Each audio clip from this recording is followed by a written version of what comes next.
The sky station of Varnus floated above a quiet blue planet. Like a silver crown in the darkness of space, its walls shone with light from 1,000 panels, and the air inside carried the faint hum of machines keeping everything alive.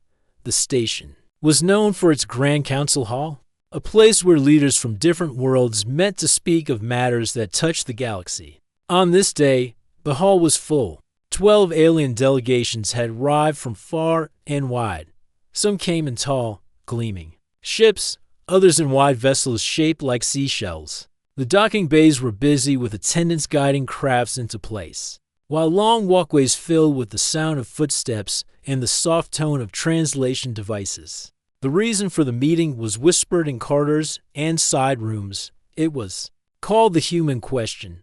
Many in the galaxy had heard of humans, but few had met one. Stories about them were as strange as they were many. Some tales painted humans as great builders who could survive in almost any place. Others called them unpredictable wanderers who could not be trusted. The council was here to decide what should be done before humans grew too numerous among the stars. Inside the main chamber, the delegates took their places. The hall was wide, shaped like a circle, with tall windows looking out into the star field. A table in the center displayed glowing symbols that changed as different speakers took their turn. Near the far wall, a man named Rami pushed a small hover cart with tools and spare parts. He wore the uniform of a maintenance worker, plain gray, with a patch showing the symbol of the station.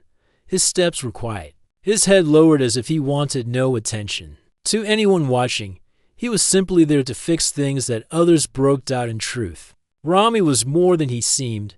He had been born on a small blue world called Earth. Few in the galaxy knew the name, but those who did often spoke of it with mixed feelings. Rami knew well what this meeting was about, and he had no need to guess whose name would be spoken often today. He kept his eyes on the floor as he moved to a corner, where a light panel flickered out at the center of the hall. The first speaker rose. This was Orlin of the Orcs Empire, a tall figure whose skin was smooth and clear like glass. His body glowed faintly as light passed through it. His voice rang in the air without need for a device. "We have delayed this matter for too long," Orlin said. "Reports from outer sectors show humans adapting to worlds where others cannot survive. They arrive in small numbers, yet they build homes in places thought impossible. Their methods are unknown, their nature unpredictable. We must act before the pattern spreads." A low murmur passed among the delegates. Some nodded in agreement. Others sat still, their faces unreadable.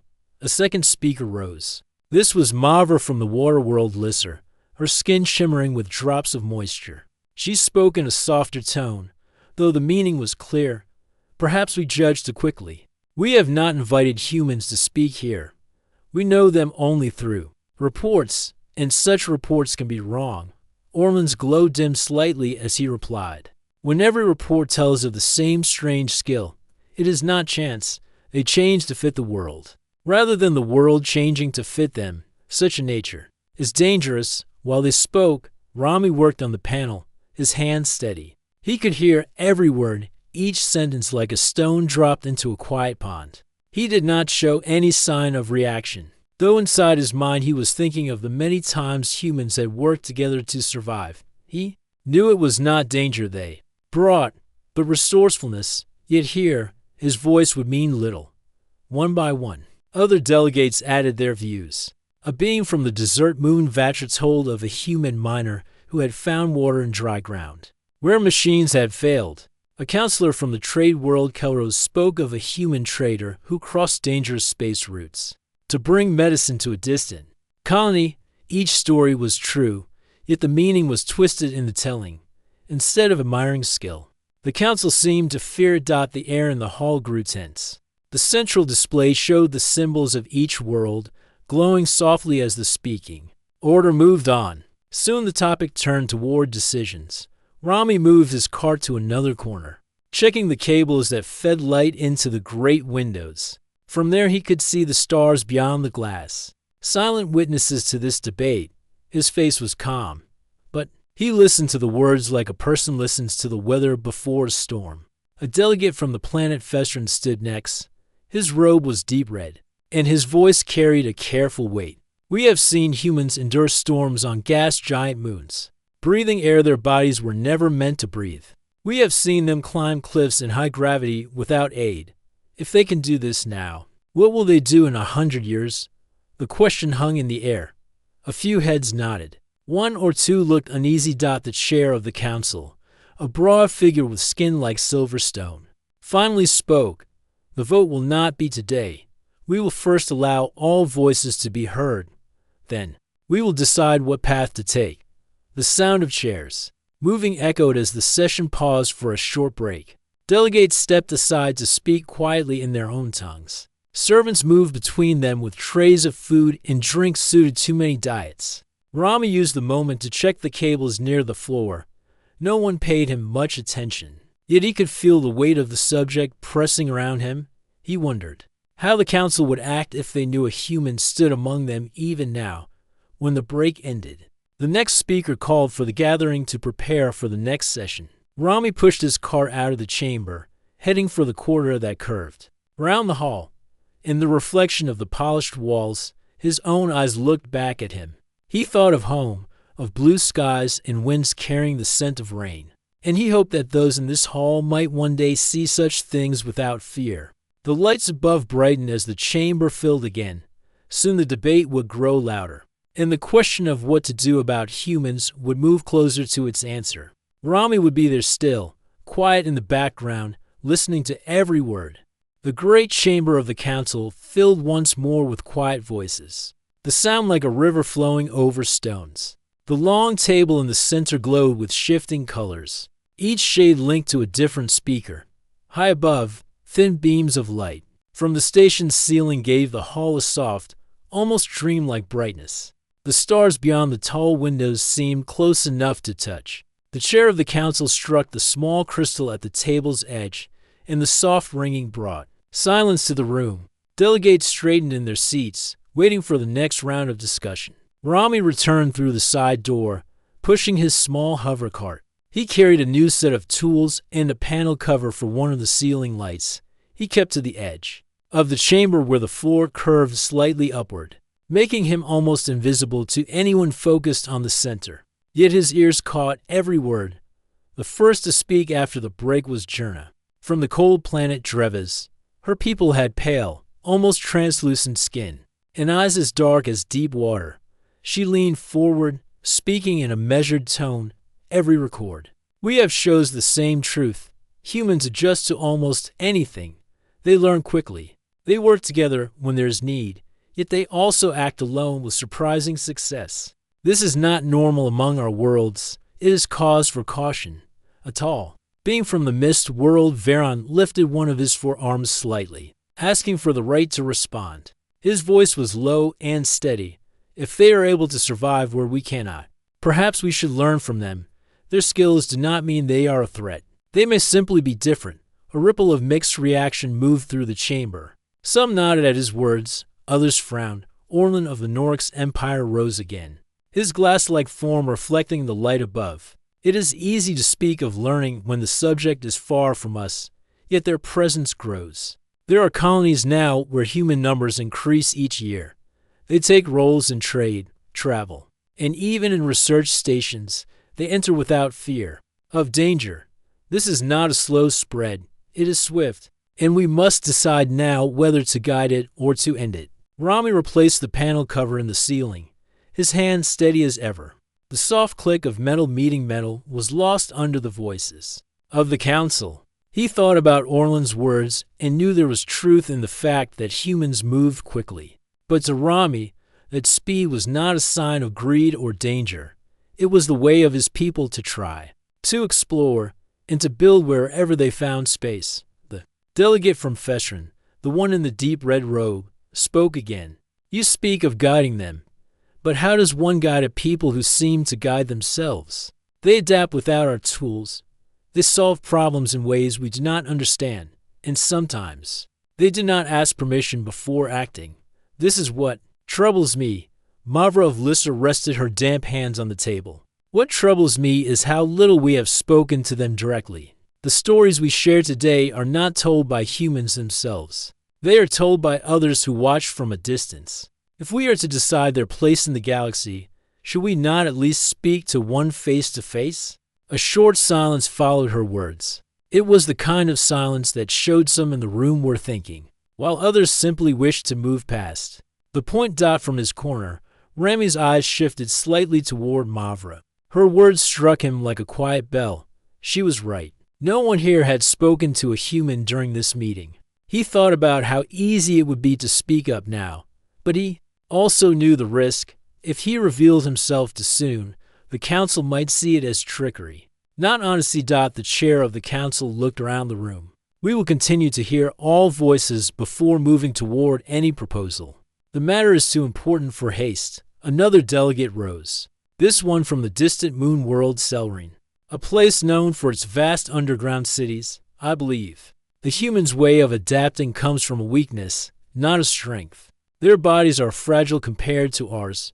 They cannot live long without shelter, so they learn to build quickly. They cannot survive without certain resources, so they search constantly. What we see as skill may simply be need. This thought brought murmurs of agreement from several seats. Yet a few others shook their heads as if unconvinced. Rami adjusted a small control box near the sound system. The system was working well, but he pretended to make fine adjustments to avoid drawing attention to himself. His mind turned over the words he had just heard. Yes, humans needed shelter, water, and food more than many species here.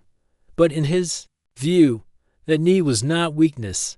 It was a reason to invent, to explore, and to cooperate. The debate moved from skill to presence.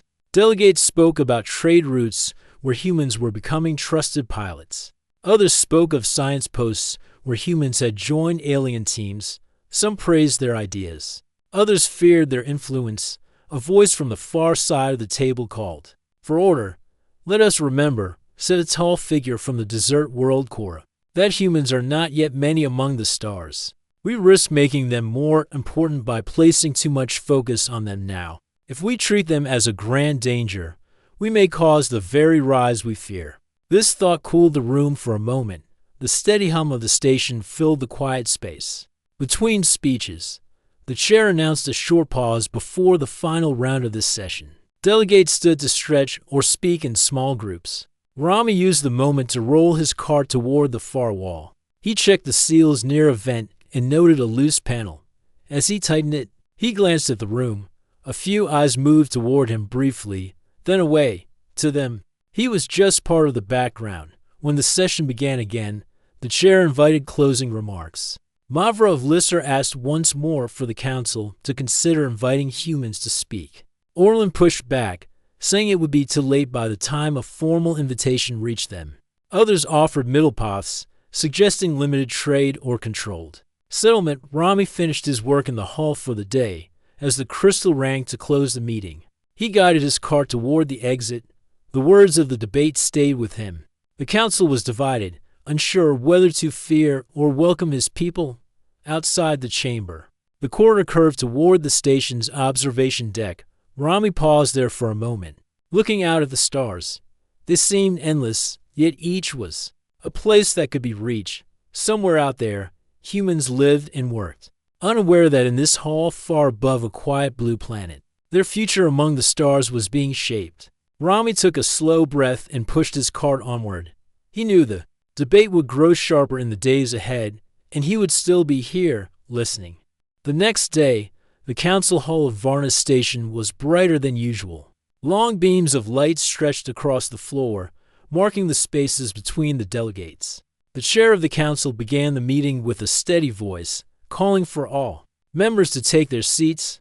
The crystal bell rang, and the chamber became still. Rami was already there, moving along the edge of the room with his hover cart. He had been asked to check the sound panels before the session began. The request had come from a hall attendant who never suspected that the quiet worker was listening to the very debates that could decide the fate of his people. The first speaker of the day was a counselor from the planet Festrin, the one in the deep red robe. His voice carried weight, and the translation devices repeated his words in many languages at once. I bring before the council a record from the gas giant moon of Rithar, the veteran said. A human researcher was left behind during a great storm when transport ships could not land, instead of waiting to be rescued. The human built shelter from scrap material and survived for 6 days in winds and cold that no other species here could endure. This is not a single case. Such stories are repeated across the galaxy. The delegate paused, letting the chamber absorb his words. Then he added, "We must ask ourselves if such skill is a gift to be welcomed or a sign of danger. If they can survive anywhere, then they can spread anywhere. What would that mean for the rest of us?" A few voices murmured in agreement. Others shifted uncomfortably in their seats. From the opposite side of the chamber, Mavra of Lissa rose to speak. Her voice was calm but firm. "I hear the concern, but I must ask again why we treat this as a danger rather than a strength. If they can endure where we cannot, then they could help in places where our own people struggle. Perhaps instead of fearing their presence, we should work with them." Orlin of the Norix Empire rose quickly after her, his glass-like body catching the light in sharp angles. "Mavra, you speak of working with them, but you ignore their nature. They act without waiting for permission. The human in the Rethar storm did not follow the rescue plan. He made his own plan. This is the problem. They do not obey the systems we have built." The air in the room tightened. Delegates leaned forward in their seats, the debate pulling their attention like a strong tide. Rami kept his head down as he checked the panel near the far wall. Yet every word entered his mind with perfect clarity. He remembered hearing about the storm on Rethar. He even knew the name of the researcher. It was someone who had trained in the same program he once joined on Earth. That human had survived not by breaking rules, but by acting when time was short. Waiting for orders would have meant certain failure. Rami knew this, but in this hall, the truth was being shaped into something else. A delegate from the high-gravity world, Orvis, spoke next. His voice was deep and slow. "On my world, a human visitor climbed a cliff in the southern mines without any safety gear. When asked why, the human said there was no other way to reach a trap survey team. They succeeded and no one was harmed. Still, such actions break our safety laws. We cannot have guests who ignore our rules when they decide it is necessary." The chair of the council tapped the crystal lightly, calling for order as small conversations broke out among the seats. Mavra's voice rose above the noise. "If the humans break rules to save lives, is that truly dangerous? Or is it a different way of thinking? If we cannot understand it, perhaps the fault is ours for not trying to learn." Her words met both nods and frowns. The divide in the council was becoming clear. Rami moved toward the sound control table, replacing a small connector that had worn thin. He worked without rush. Though his thoughts moved quickly, he could feel how the stories about his people were being told with a shadow over them. The same events that could inspire trust were instead being used to create doubt. Another delegate, from the ice world Varen, spoke in a quiet but sharp tone. "I will tell you of the colony on Nethra 3. A human engineer repaired the power grid after a meteor storm. The colony survived the freeze. But afterward, the engineer built a backup system without asking permission from the council authority. There, when asked why, the human said it was foolish to wait for another disaster before acting. This may sound wise to them, but it ignores our way of governance." Rami placed the worn connector in his cart and replaced it with a new one. He thought about the Nethra 3 case. He could almost hear the engineer's voice explaining why it made sense to prepare for the next storm. Humans often planned ahead when they saw a risk. To Rami, that was not a fault, but a habit learned over centuries of facing change and danger on Earth. The chair finally spoke. "The council will hear one more voice before closing this session." A delegate from the tall forest of Selvik rose. Her long, leaf-like hair swayed as she spoke. "The humans are a young people among the stars, yet they act as though they have always been here. They move with confidence in places that are strange to them. This may be their greatest strength and their greatest danger. If we do not guide them, they will guide themselves, and I do not know where that will lead." The crystal rang again, ending the meeting for the day. Delegates stood and spoke in small groups, their voices carrying fragments of agreement and doubt. Rami guided his cart toward the exit, passing near the main table. No one looked closely at him, to them. He was a quiet worker moving tools from one place to another, but he carried with him every word spoken, every tone of fear or curiosity. In the corridor outside, he paused for a moment near a tall window. The planet below shone with soft clouds and seas of deep blue. Somewhere down there, life went on as usual, unaware that far above, in this chamber of voices, a decision was forming that could change everything. Rami took a slow breath and continued. Along the corridor toward the maintenance lift, the station's quiet hum filled his ears. Steady and constant, he knew the next sessions would bring even stronger words. The council was not simply asking whether humans belonged among the stars. They were asking whether humans should be allowed to shape the galaxy's future at all. And Rami, a human already standing in their hall, knew that sooner or later they would find out he was one of the very people they spoke of. The council chamber felt different on the fourth day. The air seemed thicker. The space between the delegates filled with an unspoken weight. Outside the tall windows, the stars burned steady, but inside, the tension was beginning to show in the way the delegates moved and spoke. The long table in the center glowed with sharper colors, each change of hue marking the speaker's turn. Rami entered early, pushing his hover cart along the outer wall. He had been asked to check the lighting system for the main display before the meeting began.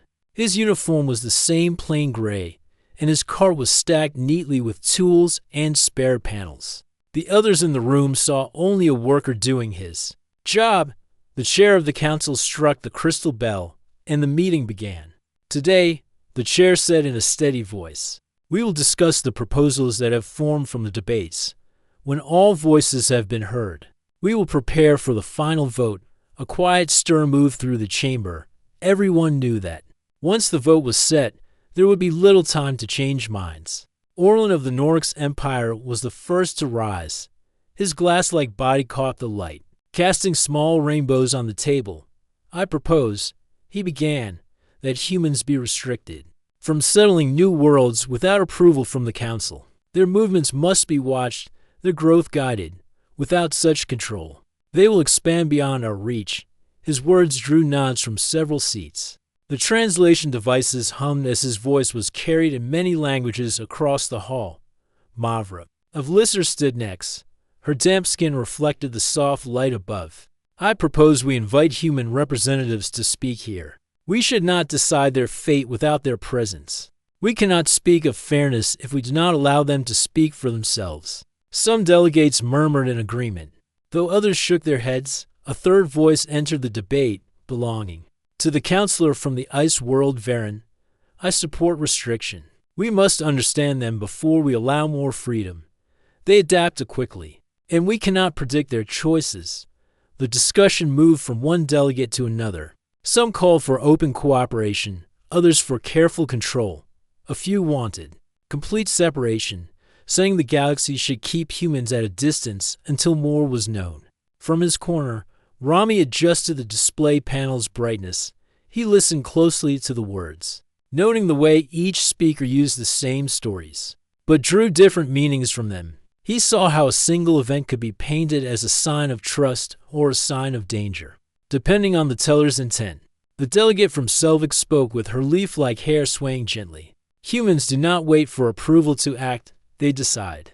They build, they move forward. In some places this brings growth, but in others it may cause harm. I believe they will not mean harm, yet they may cause it without knowing." The chair called for order as the delegates began speaking at once. The tension in the room was growing. Rami could feel it in the air, the same way one might feel the pressure before a storm on Earth. During a pause, Rami moved his cart to the far end of the chamber to check a small fault in the wiring. As he worked, he heard the counselor from the high-gravity world Orva's make a remark. "It is strange," the counselor said, "how much we speak of them, yet none of us here has spoken to one directly. I wonder if they would look as different from us as we imagine." This drew a quiet laugh from a few delegates, though others seemed unsettled by the thought. Rami kept his face neutral, but inside he wondered how they would react if they knew the answer to that question stood only a few steps away. The debate continued, moving toward the proposals that would soon be put to a vote. The first proposal was for restriction, allowing humans only under council oversight. The second was for cooperation, inviting humans to join certain projects and settlements. The third, less popular but still voiced, was for separation, keeping humans away from council worlds altogether. The chair spoke again. These proposals will be refined by the end of this cycle. The vote will take place tomorrow. We must decide which path serves the galaxy best. The words settled over the room. Like a closing door, the delegates knew they had little time left to persuade one another. As the meeting drew to a pause, the council broke into smaller conversations. Some spoke quietly with allies, trading points and counterpoints. Others stood alone, deep in thought. Rami rolled his cart toward the exit, passing close to a group of 3 delegates. They were speaking in low tones, their words just clear enough for him to catch. If we invite them, one said, they will learn more about us than we learn about them. That is true. Another replied, and if they are already here, they may be listening. Rami kept his pace steady, careful not to show any reaction. The thought that someone might already suspect made his mind sharpen. He could not tell if the words were only a passing comment or a sign that the quiet worker in gray was drawing notice. Outside the chamber, Rami paused near the observation deck. The curve of the planet below filled the window. The seas shimmered in the sunlight, and thin white clouds curled over the surface. He thought about how many human cities lay beneath those clouds, each with people living ordinary days. Unaware of the decisions being made in this station above them, he stayed there, only a moment before guiding his cart back toward the maintenance level. The day's work orders waited for him, and part of staying unnoticed was doing the tasks given without question.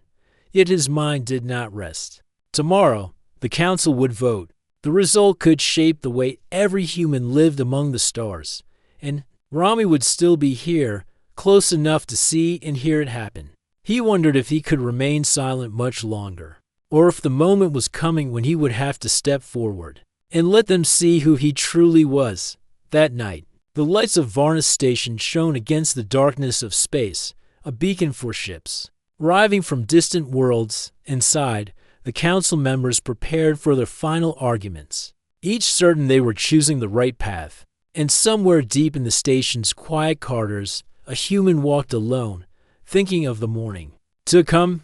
The morning light filtered softly through the tall windows of Varna's station's council chamber. The stars outside twinkled faintly, as if waiting for the day's decision. The delegates gathered again, their faces set with determination and a hint of worry. The day had come for the council to move closer to a vote on humanity's place among the stars. Rami was already there, quietly moving his hover cart along the outer edge of the hall. He carried tools and equipment, his calm face hiding the tension he felt inside. The many voices that had filled the chamber in recent days now gave way to a focused silence.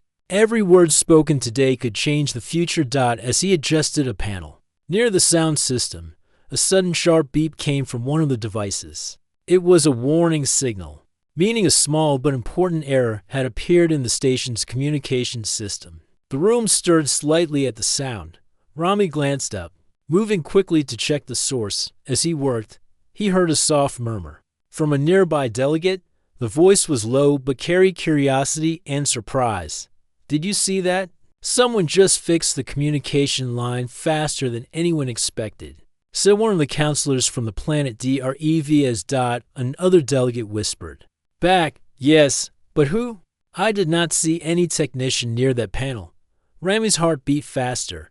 He kept his hands steady, working as if nothing had happened, but he felt eyes on him more than before. He could not be sure if anyone suspected who he truly was, but he sensed the first threads of suspicion beginning to weave around him. As the meeting resumed, the chair called for the council to consider the final statements before the vote. Orlan of the Orcs Empire rose again, his voice sharp and clear. Humanity has shown us skills we have never seen before, Orlan said. They survive where others fall. They build when others wait. But this power is untested in the larger galactic stage. We must be cautious in how we allow their influence to grow. Mavra of Lisser stood to reply, "Caution is wise, but fear should not guide us. Humans have already proven they can be partners, not just competitors. We have seen their courage and creativity. Our decisions must be based on facts, not old fears." The debate shifted back and forth, voices rising and falling like the tide. Some delegates called for open invitation, others for strict control, and a few urged complete separation. The tension was thick and growing. Suddenly, a delegate from the dense jungles of Selvig interrupted with a quiet but firm voice. "I ask a question," she said. "Has anyone truly met a human here, spoken with one? Or do we judge based only on stories?" The chamber fell silent. The question struck a chord. Many had only heard second-hand reports or distant rumors dot at that moment. The communication system buzzed again. This time it was a soft voice, speaking in a human language. It came from a hidden channel used only for emergency contact. Rami froze for a moment. He looked around, but no one seemed to notice the strange voice. He knew this was a sign. The council's curiosity was growing, and soon they might discover more than just stories. Later, in the quiet of a small maintenance room, Rami allowed himself a moment to breathe. His thoughts raced as he remembered the years spent on Earth, the places humans had reached, the risks they had taken. He knew that the next day's vote might not be the final chapter.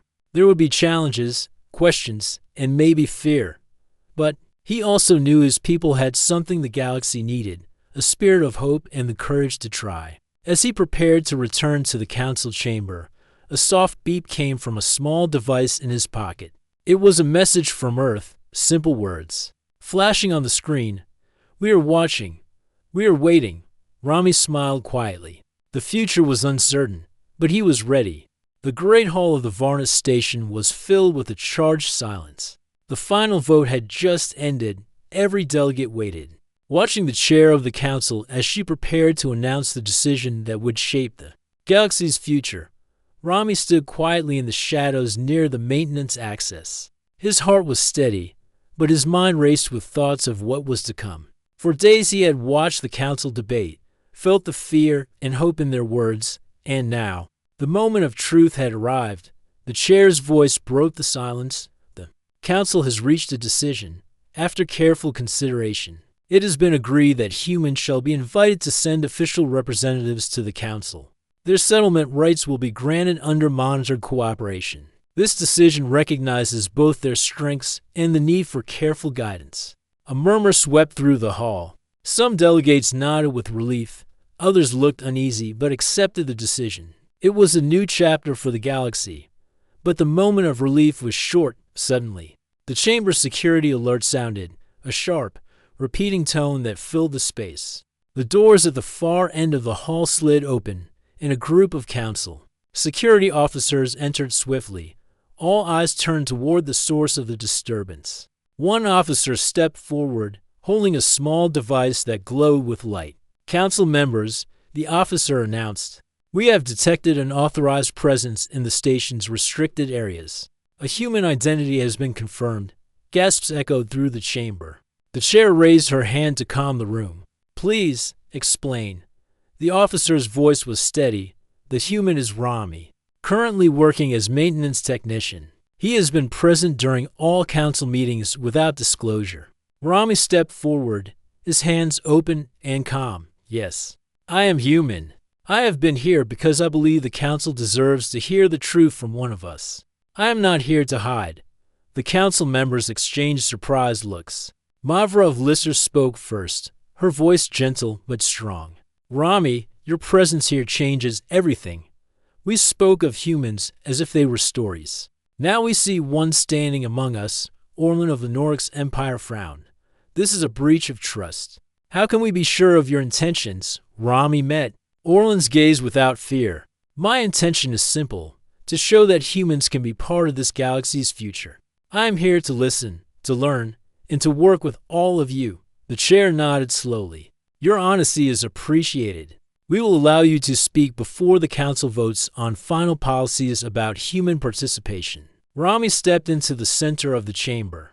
His voice was clear and steady as he spoke of Earth's history, of the challenges humans faced, and the lessons they learned. He told stories of cooperation, of courage, and the desire to build a future with others. The room listened, some with open minds, others with cautious hope. When Rami finished, the chair asked for questions. Many hands went up, and the council members spoke honestly about their concerns and hopes. The discussion that followed was different, more open, more real. The fear of the unknown was replaced by a chance to understand. By the time the council adjourned, the galaxy felt a little smaller and a little more connected. Outside the chamber, Rami looked up at the stars through the great windows. He thought of Earth, of the people waiting for him to return with news. For the first time, he felt that humans were not just survivors in the galaxy. They were part of its story, and that story was only beginning.